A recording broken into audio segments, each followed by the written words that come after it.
Our speaker today is Meredith Myoun Mcintosh, who brings the practice of zazen to a lifetime of music and a 40-plus year interest in body-mind awareness. Since 1988, she has been a student of the late Tangen Harada Roshi of Bukkokuji in Obama, Japan, and has traveled there for extended practice. With the fabric of zazen underlying all aspects of her life, Meredith finds it profoundly helpful to study, practice, and teach the principles common to the Alexander technique and the Dharma.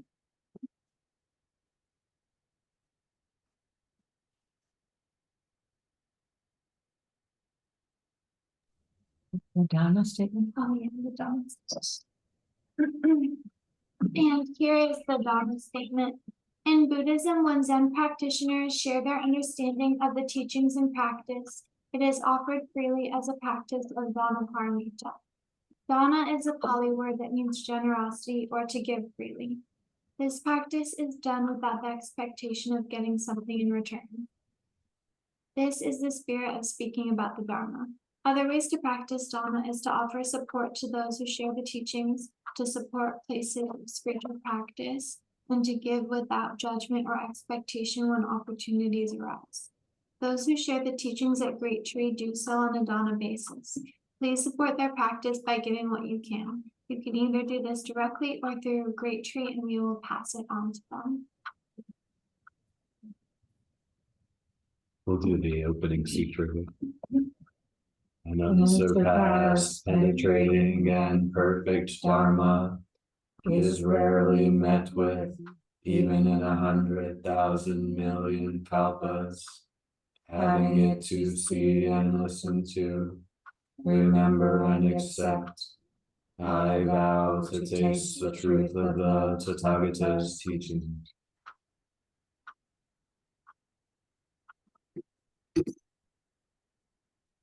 Good morning, everyone. Thank you for coming. It's great. My talk today was titled 10 Directions in the Unified Field of Attention. And I wanted to just go over some of the, before we get up and do some things. I wanted to go over how that shows up in Buddhist text and practice. So I gathered some information, and I'll chant what we all hear a lot that has those words 10 directions in it.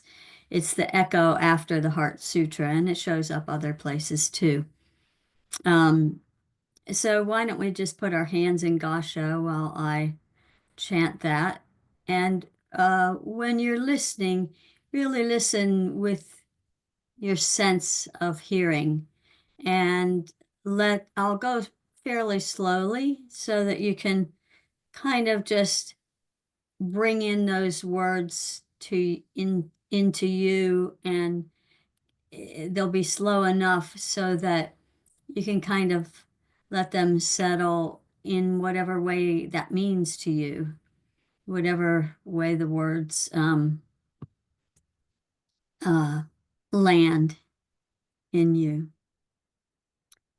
All Buddhas, 10 directions, 3 worlds, all venerable ones, bodhisattvas, mahasattvas, wisdom beyond wisdom, Mahaprajna Paramita.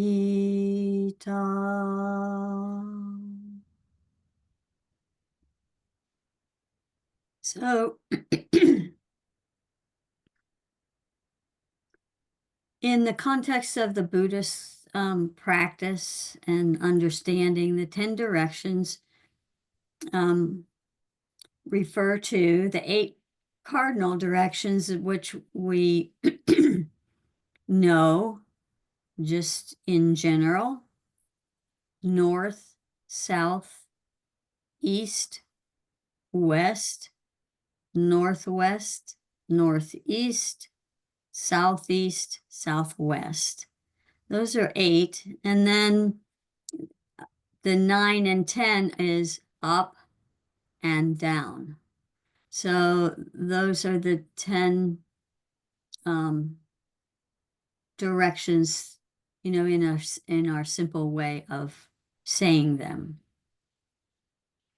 And then they if you think of them as not just being here north or south, but just think of each of those directions.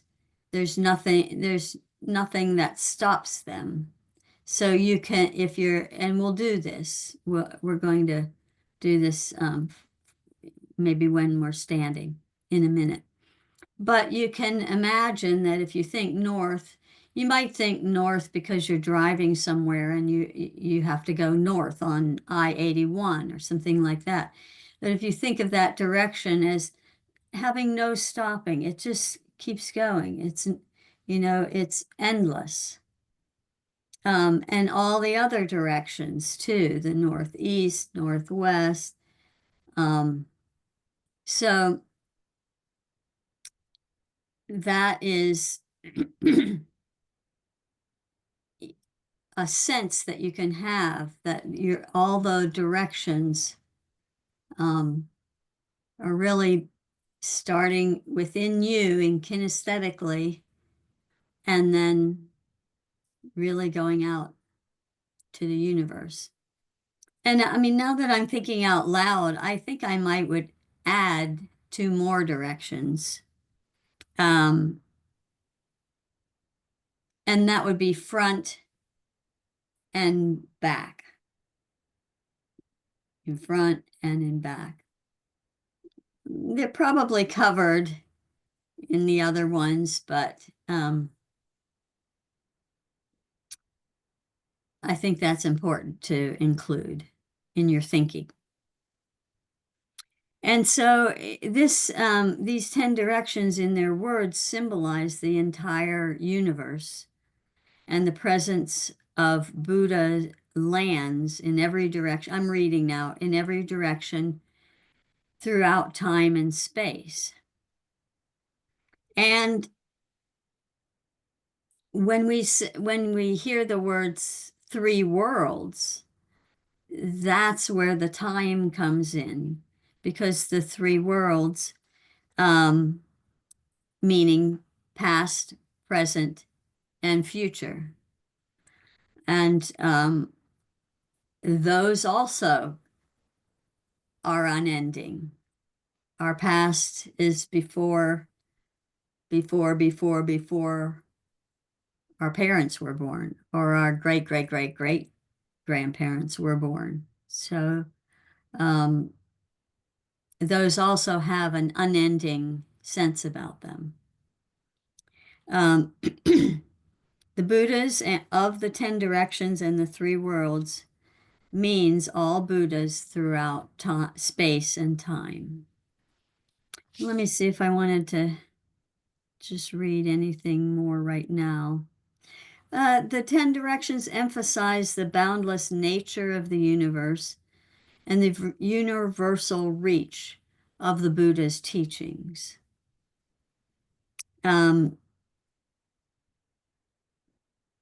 The Buddhist scriptures indicate that Buddha lands, each with its own Buddha, exist in all directions.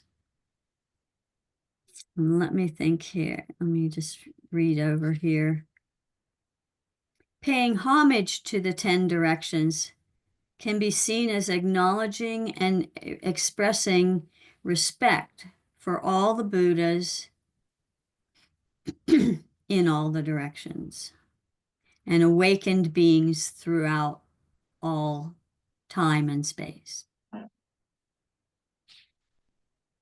And then relating to our practice, there's two points here. Cultivating compassion. The concept can be interpreted as expanding one's practice of loving kindness and compassion to all beings in all directions, both literally and metaphorically. This means extending compassion to those near and far, including individuals in different socio-economic situations or diverse religions of the world. And we actually, if you've ever practiced with Teja, the Tangen practice, that's that sense of going out and extending compassion and kindness, and in a kind of practiced circular way of adding. And then it also deals with dispelling fear. The sutra mentions that paying homage to the Buddha in all the directions and cultivating loving kindness can help dispel fear and lead to desired outcomes. So in essence, the 10 directions in Buddhism are a way of representing the totality of existence, encouraging practitioners to broaden their awareness and cultivate compassion toward all beings within the vast universe. If you want to refer back to this that I'm referring to right now, I put it in the chat. It's the documents there, and you can download that. I'm pretty sure you can download that.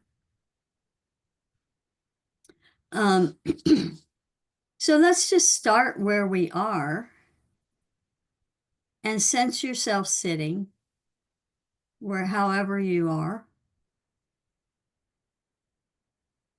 And your sit bones are contacting a chair or cushion. If you're sitting in the middle of a room, then you've got you're on a cushion, you've got your knees on the cushion. If you're in a chair, you have your feet.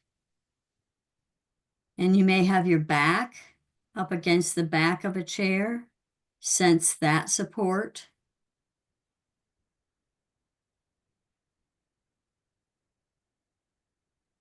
And then, without being on the compass, thinking exactly where north is, you're welcome to do that. But it's okay to just sense yourself as in the middle. You're in the middle of the universe. And so, however you put yourself on the map, I want you to think inside yourself, kinesthetically. Like, where is north? Is that going up my spine? For me, it would be going, maybe I'm sensing the center as right here on my sternum. You can pick somewhere else. It doesn't matter too much. We just want to get our 10 directions going. I'm going to,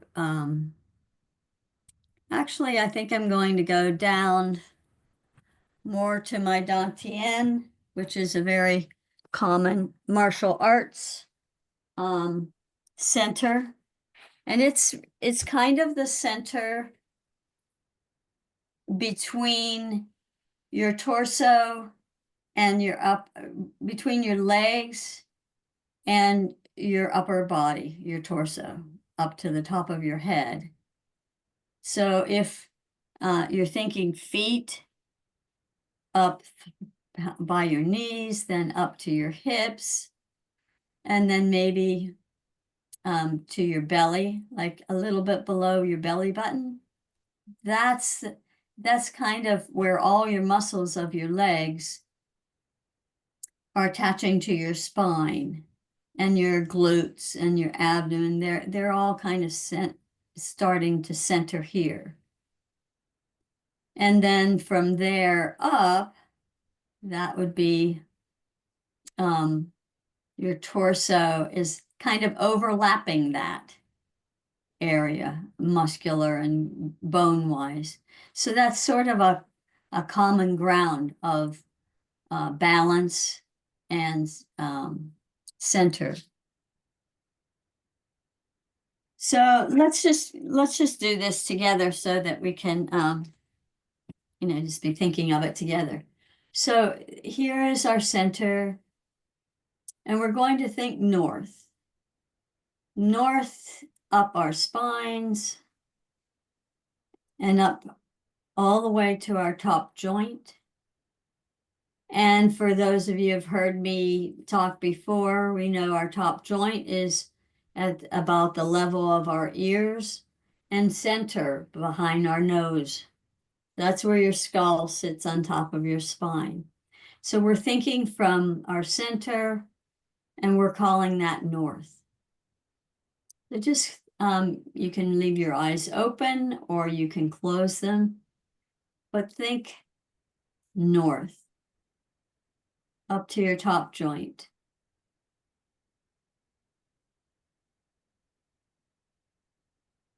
And then think south, down through your sit bones,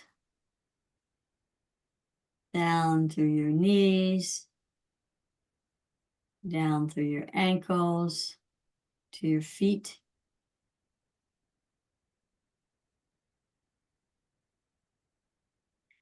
And then let's see, how do we do this? Let's think east. And I'm a little dyslexic with east and west, but I'm thinking that's over toward my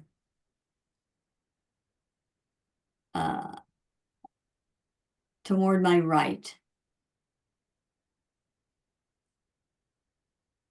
So we're thinking out from our bellies toward our right, and you can let that right go through your arm, through your right arm, through your right shoulder. Make a connection from your belly to your right shoulder.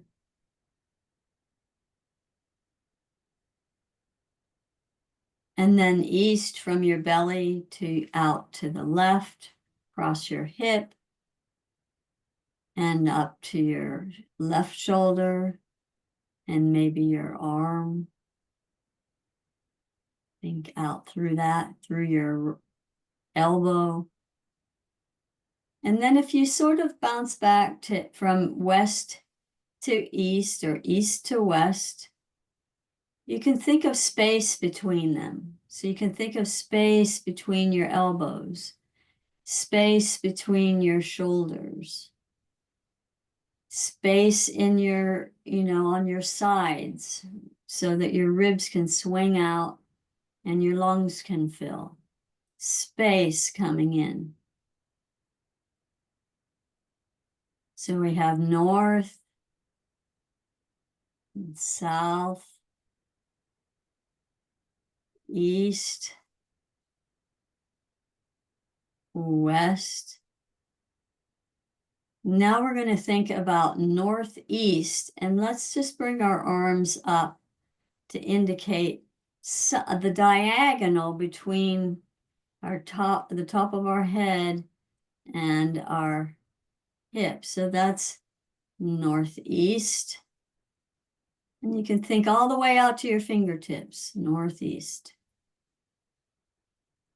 And you can drape your elbow back down, leaving that openness come in to your torso. And now northwest.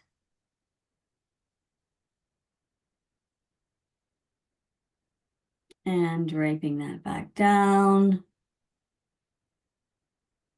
Then we're going to go southeast and see what happens if you can, You can let your arm go down on a diagonal.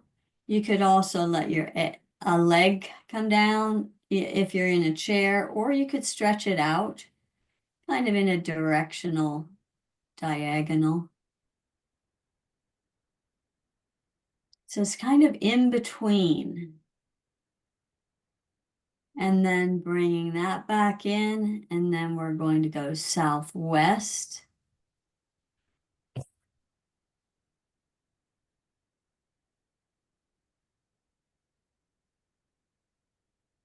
Yeah, good. And then we're going to add 9 and 10 up. And so up, we've done as north, but this is kind of funny. Let's use up going forward. That's going to be our up for today. That's where the forward and backward is going to come in. So up is going out in front of you. And then back is the space behind you. You can maybe reach back and touch your back and then think out from there.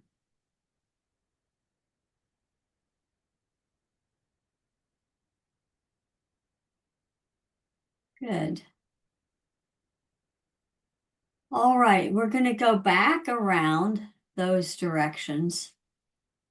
And we're going to, let's stand up and do them standing.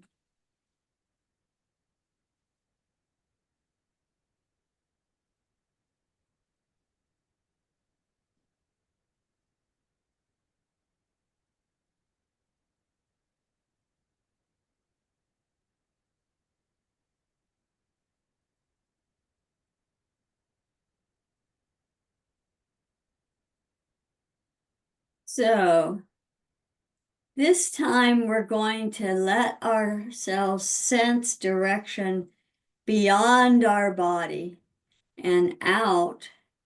And then you can let that direction go first, kind of acknowledging the room that you're in. So as you're thinking past, if I'm doing north and I'm coming up this way, and then I just maybe notice or even let myself look and see where the ceiling is, where the building, the room is that I'm in. And then you can let your direction go through that ceiling and think of it going through the roof and then out to the sky and beyond and beyond. So we're going to just let them go, and I'll give you a little more time for this.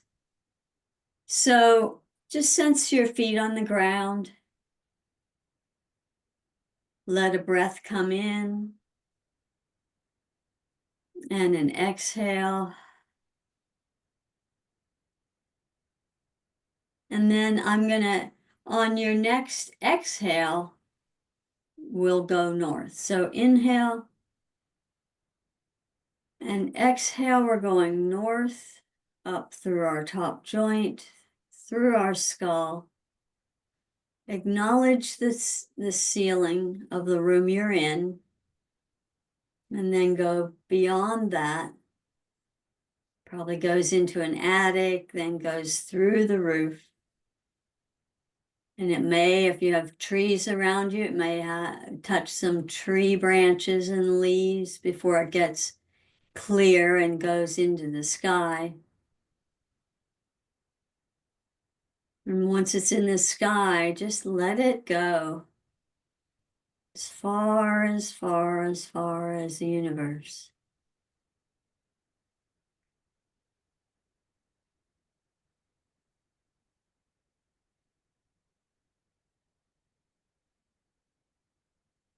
And then we'll come back to our feet, our breath. And here we are at our center. And on your next exhale, we'll take a breath in. We'll go south through our pelvis, hips, knees, ankles, feet, and they're contacting the floor. And they go through the floor. There may be a basement, but at some point, when you keep going, you're at the earth, and then into the earth, down through the earth, south. And it can go through the earth and come out the other side. And then it's free to go as far as the universe.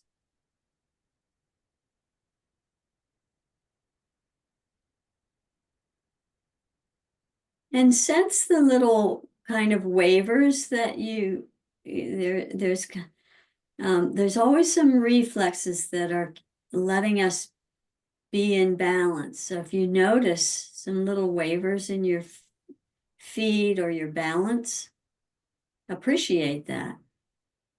It's really of service to you. Now we're going to go east from our center and going out through our ribs. It's going through. Can be on exhale again. Through our ribs into the room. Probably bumps into a wall and maybe goes through another room until it bumps into the outside wall and goes through that. And then it may find some other things, be closer to the ground that it goes through. But at some point, it's free to continue as far as the universe.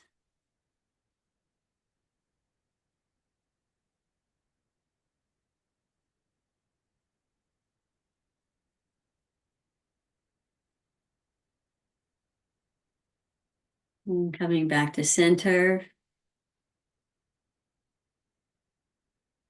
we'll find ourselves another breath, noticing our feet on the ground and balancing. And we'll go west on the next exhale.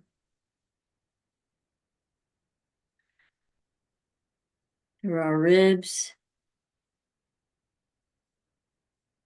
certainly our lungs, our ribs, the walls, to the outside. There's nothing in the way. We can go through anything. Just traveling. And at some point there is just space through that we're traveling through. The universe.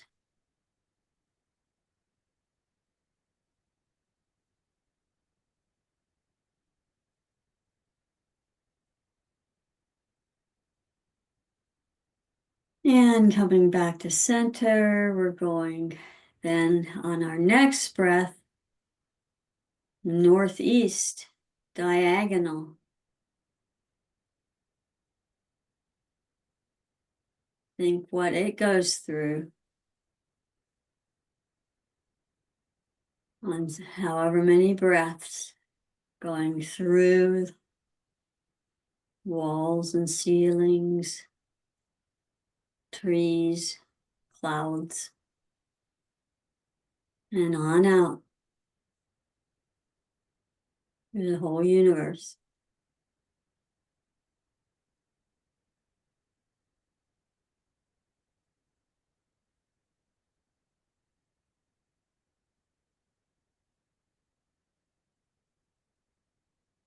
And coming back to center, inhaling, exhale to the northwest, What does it go through? Hello, rafters. Hello, attic.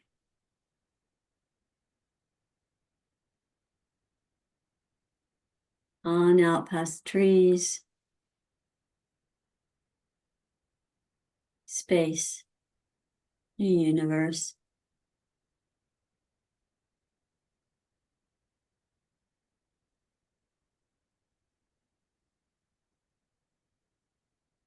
There's no end. Returning to center. Inhaling to the southeast. Across the floor, through the floor. Under the joists. Into the ground. Through the ground.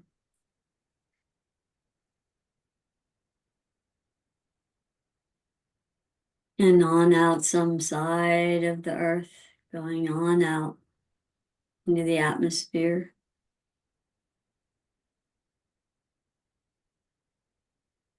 To the universe.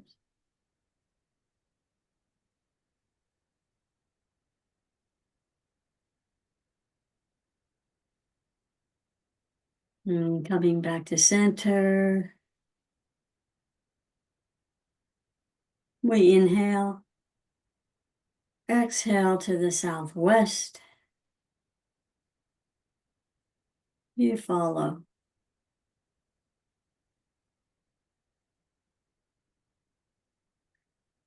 Through what it needs to go.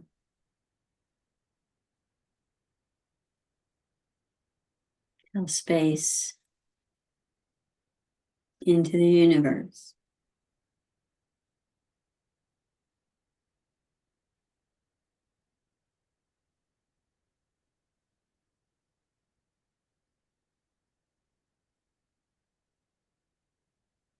And coming back to center. We think of up, which is going out in front of us. On the exhale. What's in front of us? What does it go through? Past and through. Across the trees and mountains into the space, the air. Past planets. To the universe.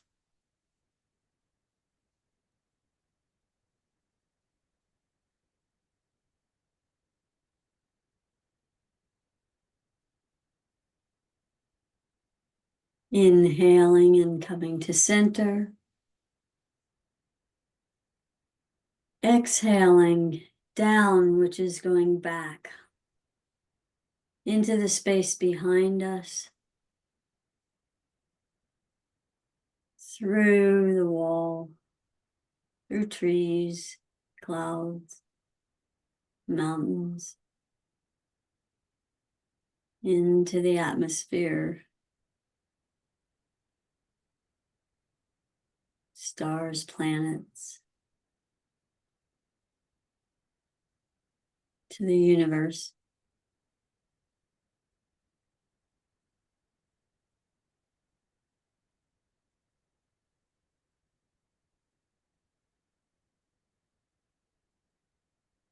And let's take 3 breaths for the 3 worlds. We're going to inhale, letting our ribs swing out, letting our lungs fill fully. And on the exhale, we're just letting all our past go out in all the directions. Past that we don't know, past that we do know. Just let them fling about in all directions. Maybe take another breath for the past. And exhale to all the directions.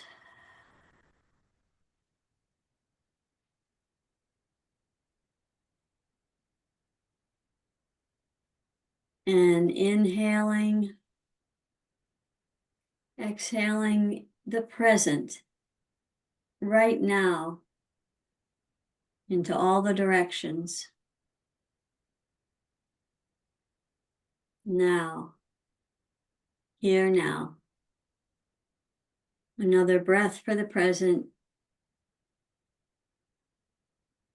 Exhale in all the directions for the present to the universe. It goes.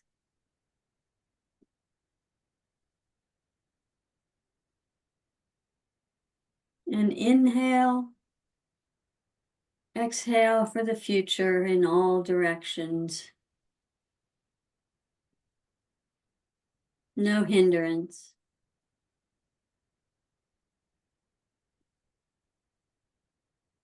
Unknown, known, future. And one more breath. Inhale. Exhale the future.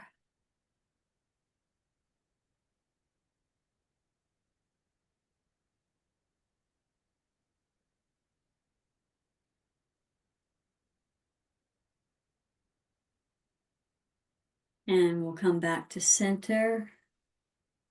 And maybe you can sit or however you want to be.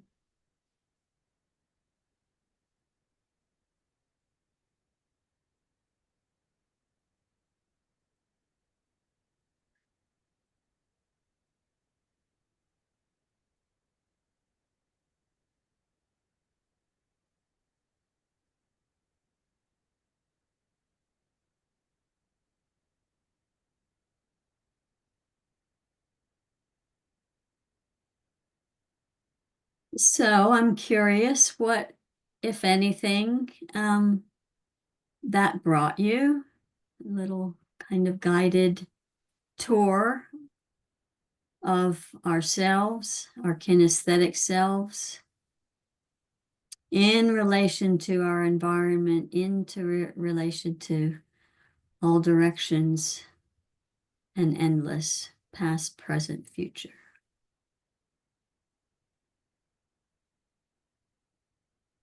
Do you notice a difference in how you sense yourself or how you sense the world?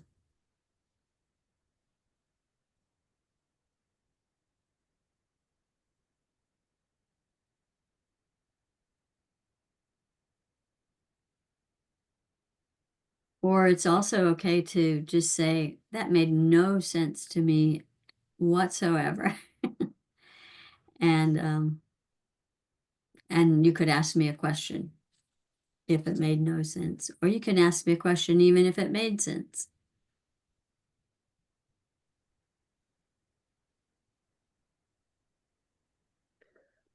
It just felt like it cleared things out a little bit,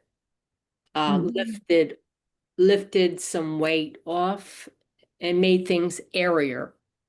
Mm-hmm. Good.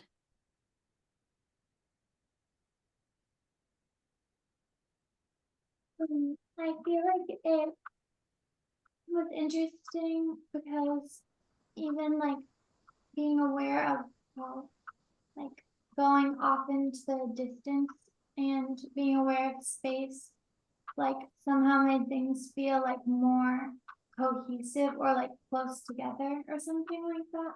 Like I can't understand you really well. Maybe you need to get closer to the mic. Which mic is it on?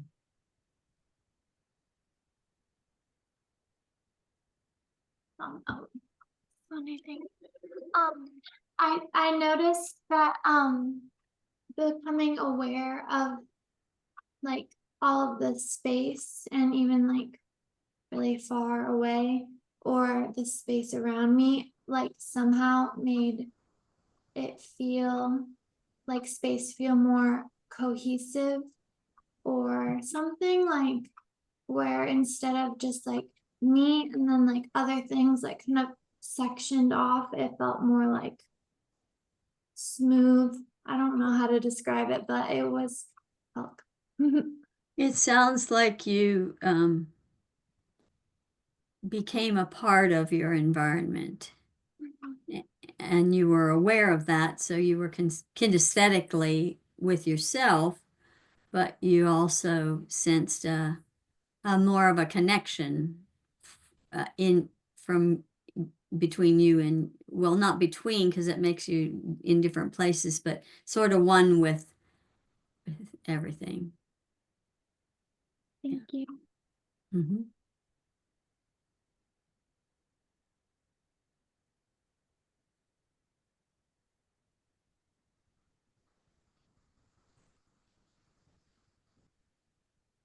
I was really interested in the past and future.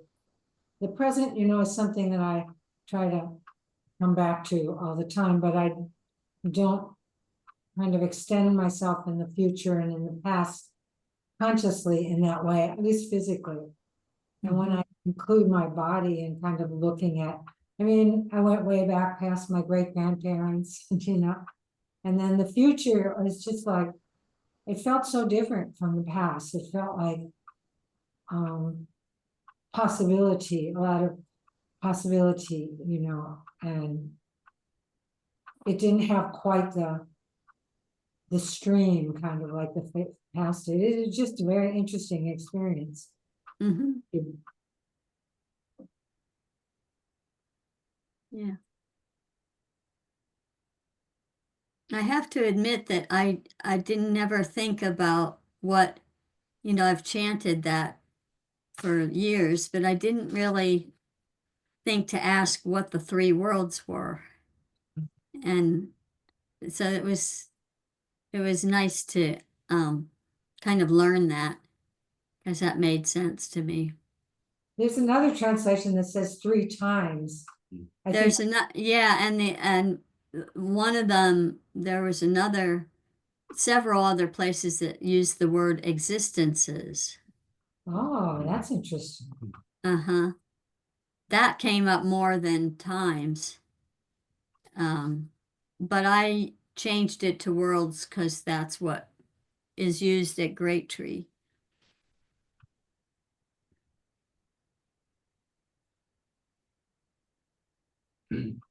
It was interesting to think about the directions and the cardinal directions, and this idea when you mentioned kind of them going endlessly, infinitely. I kind of had this, my point of reference was like the earth, and so I was thinking about north and how north goes and then goes and goes and goes, and it's kind of a cycle because it will wrap around the earth. But then I was thinking, is that maybe is not necessarily, or that's just kind of my earthly conceptual of north, but what happens when we go beyond gravity or go into space? These cardinal directions kind of lose their functionality in a way. And then, Yes. yeah. And then talking about the way you brought in noticing it in your body and where is north for you, was interesting, because at first it was kind of think of my front kind of being north, kind of wherever I'm facing, so just kind of my self-centered view, but then thinking about it up and down was interesting. And about at some point FedEx person came and I went out and got a package, and as I was moving through the temple and greeted them and received the box, I felt like a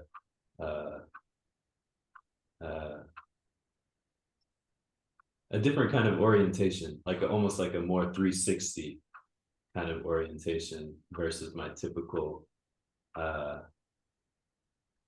won't even say 180, like 30. Just like straight ahead. Thank you.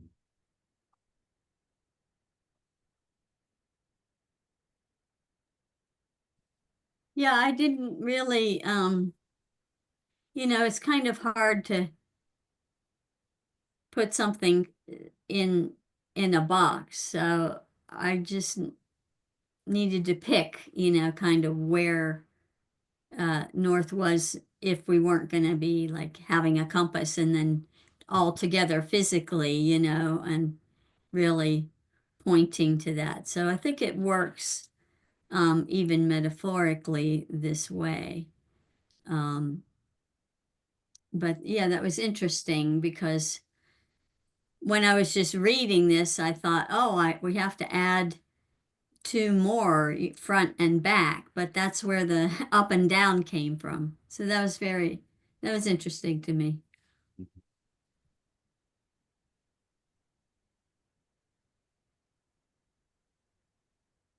Anybody else?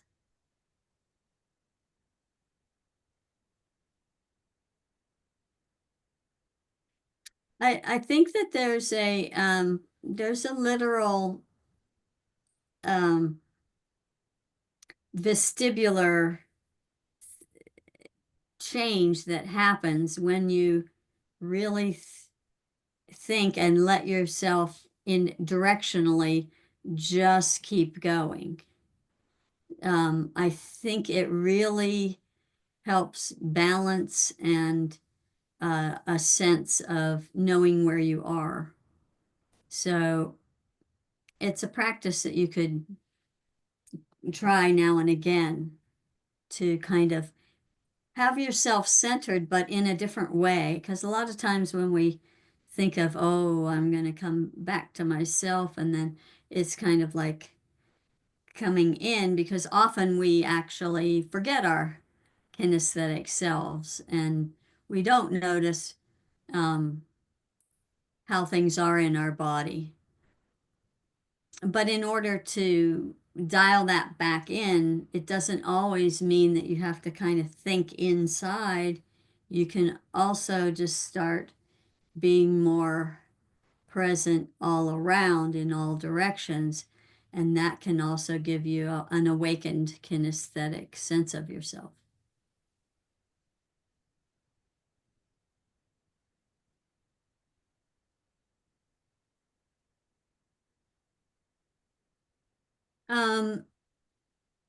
The other thing that was mentioned in the things that I gathered was about compassion. And I feel like if we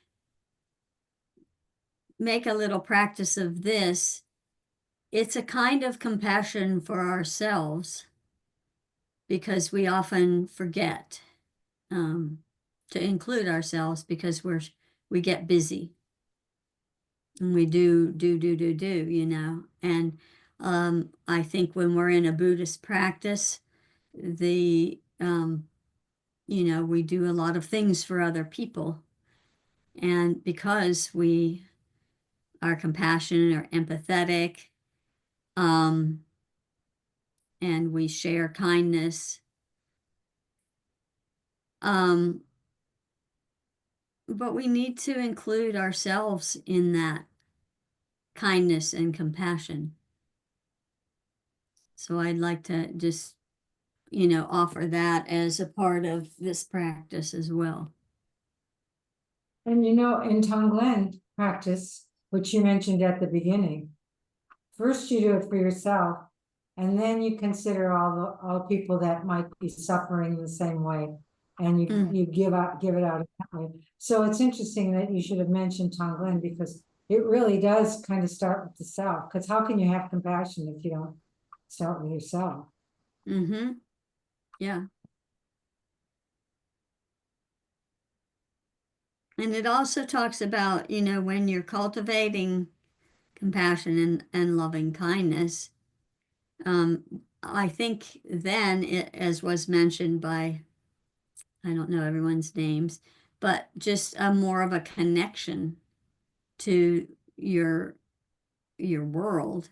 And when you feel a connection to that, you can, a sense of fear can be diminishing, because you don't feel isolated. You don't have to, kind of watch out for yourself in the same way, because you are sensing yourself connected to your environment and to the things that you're doing. So that's another piece of the puzzle. It's always interesting to be asked to give a talk because everything can be, you can just pick anything, and if you look at it, it's kind of the same as some other subject that you might talk, maybe a different flavor or a different color, but when you start really looking at it and sensing things, then it's going to be, what they say, another doorway into basically the same thing. That we all are connected to one another in all things, in all beings.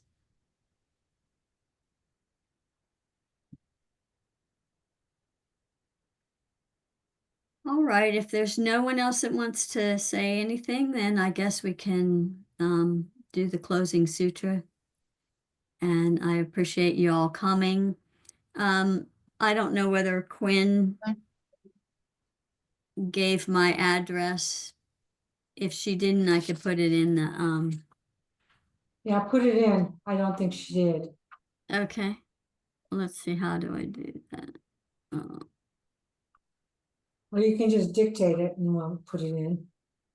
Oh, she figured it out.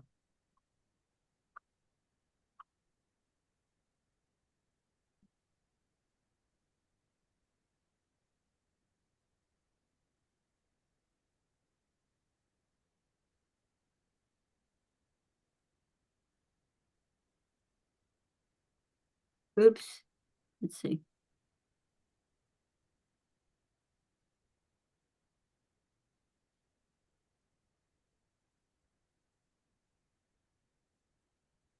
Okie doke. Well, thank you for coming. And I hope that was interesting to you and gives you something to, continue with. May the merit of this practice May The the merit of this practice benefit all beings benefit all beings and bring peace. and bring peace. Do you have some announcements? I didn't get any like specific ones sent, but I know that I could mention your guys' group study groups. You could mention the Wednesday one. Okay, sounds good. Or would you mind to? Okay, sorry, I was forgetting the time. Yeah, no worries.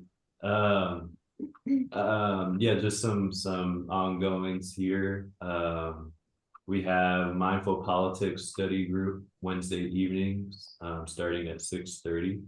We sit similar to these Saturday mornings. We sit for 25 minutes and then discuss a chapter in the book Mindful Politics. And so this week we have two chapters. We're discussing 3 Means to Peace by Joseph Goldstein and The Wisdom of Anger by Rita Gross.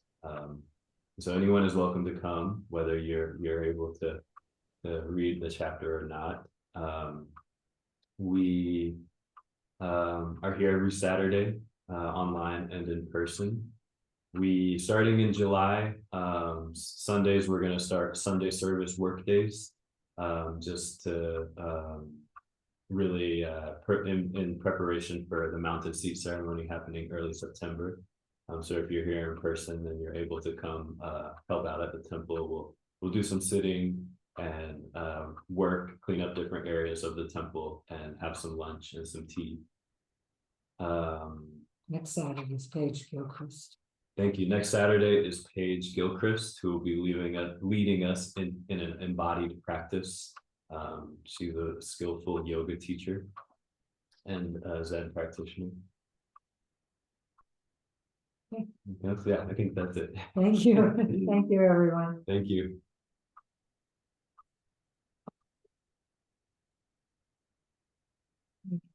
Mention.